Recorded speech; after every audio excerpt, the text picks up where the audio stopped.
everyone! Today I want to show you how quick and easy it is to clean your doTERRA diffuser. You want to do this once a week, once every 2 weeks, especially if you have hard water that leaves a buildup in your diffuser. And you're going to do this so you can extend the life of your diffuser. All you're going to do is put some vinegar in. You don't even have to be all that specific.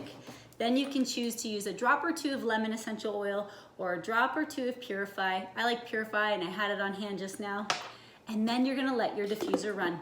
Let it run for 3 to 5 minutes. You're gonna dump it out. Maybe if you've got extra buildup on your diffuser, you can just take a Q-tip around the metal ring and then you're gonna dump it out. And you can start all over with your next amazing diffuser blend. So that's it, quick, easy, 2 ingredients, and you wanna do this again so that your diffusers last a really long time, especially if you're like me and you're someone who diffuses 24 hours a day, especially in the kitchen and bedrooms.